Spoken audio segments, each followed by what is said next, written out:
మన జగనన్న బయటకు వచ్చి ప్రెస్ మీట్ పెడితే మా లాంటి వాళ్ళకి ఒక వారం రోజులు పండగ అబ్బా. సరే, ఆయన ఏం మాట్లాడిన పెట్రోల్ కొరకు ఒకసారి విందాం. ఆశ్చర్యం కలిగించే విషయం ఏమిటంటే చంద్రబాబు నాయుడు గారి హయాంలో 2014 నుంచి 19 మధ్య ఏ రేట్లు అయితే ఉన్నాయో అది చూపించము ఒకసారి ఆ టేబుల్. ఆ రేట్లే మా హయాం.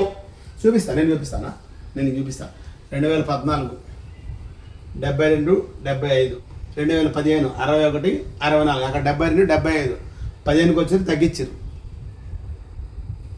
16, 64, 66, ఇక్కడ 17కి వచ్చరికి 68, 70,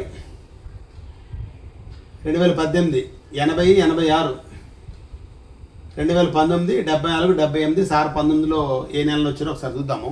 సార్ మళ్ళీ ఒకసారి సార్ విందాం. ఉన్నాయి కేవలం ₹1 మాత్రమే మేము అదనంగా పెంచింది ఆంధ్రప్రదేశ్. ఇప్పుడు నాన్న మాట్లాడిన తర్వాత విందాం. ₹1 పెంచినాడు. 19, 20, 80, 84. ఇక్కడ ఎంత ఉంది? 14, 19, 74, 78. ఏడు ఉంది 20, 80, 84. ₹1 పెంచింది పాపం ఆయన. 20, 21, 100, 108. ఎన్ని అబద్ధాలు ఆడతావన్నా ఎందుకన్నా? అందుకే అందరినీ ట్రోలింగ్ చేస్తారన్న. 2022 110, 112, 2023 109, 113. సారు ఇంకా అప్పుడు అధికారంలో ఉన్నాడు.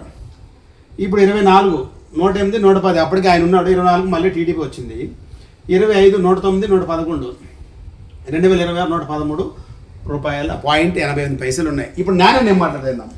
ఇప్పుడు ఆంధ్రప్రదేశ్ రాష్ట్రంలో 31% కొనసాగుతున్న మాట వాస్తవం కదా.